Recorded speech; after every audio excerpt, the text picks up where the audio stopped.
सतनामी के संग पंथी डांस, जय सतनाम के गूंजे आवाज। अमर बाजे झूमे समाज, गुरु घासी बाबा के राज। सतनामी राजा के संग पंथी डांस, जय सतनाम के गूंजे आवाज।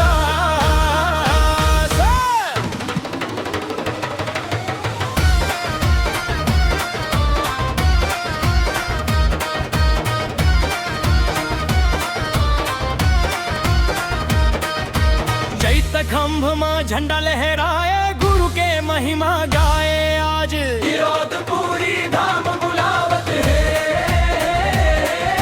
भक्त मन दौड़े आवत है। सफेद झंडा के छैया में सतनाम जोत जतावत है। छाता पहाड़ गवाही देते, गुरु के अमर संदेश। सत्य अहिंसा के रत्ता में मिलते जीवन के विशेष। सतनामी के संग पंथी डांस, जय सतनाम के गूंजे आवाज। मांदर बाजे झूमे समाज, गुरु घासी बाबा के राज।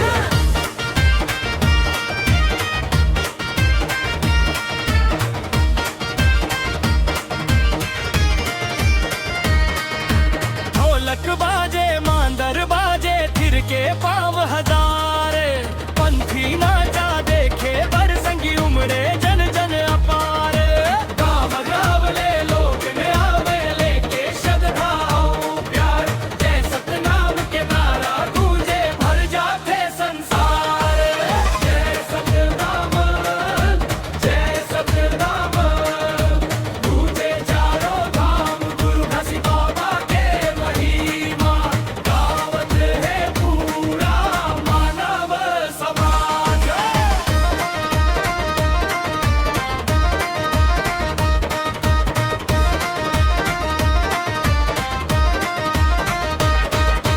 अमृत वाणी गुरु के संगी, जीवन के आधार। ऊंच नीच के भेद मिटा के, करिन सबोला एक समान। सत्य के रास्ता में चलना सिखाइन, माया बांटना सबला सिखाइन। मन खे एक समान है, संदेश सुनाइन। सतनामी राजा के संग पंथी डांस, जय सतनाम के गूंजे आवाज। चैत खंभ में झंडा लहराए, गुरु को गीता गाए।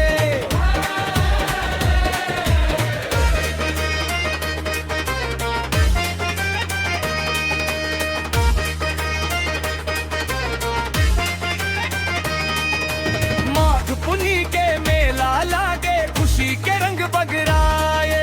गिरोध पूरी धाम के महिमा, दुनिया भर में छाए।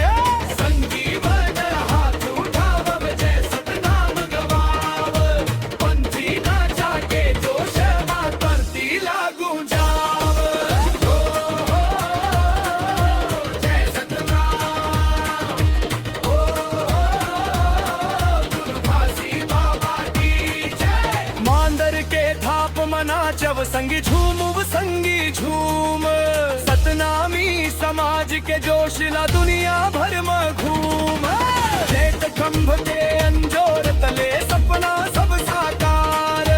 गुरु के कृपा ले बन जाते, झुमन है खुशी अपार।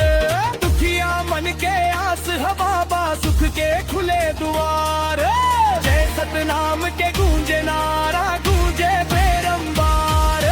सतनामी के संग पंथी डांस, जय सतनाम के गूंजे आवाज। मांडर बाजे झूमे समाज, गुरु घासी बाबा गूंजे आवाज। सतनामी के संग पंथी डांस, जय सतनाम के गूंजे आवाज। जय खंभ में झंडा लहराए, गुरु के महीना हार। जय सतनाम, जय सतनाम, गूंजे चारों ओर, गुरु घासी बाबा बन रहे। रोशन रहे सतना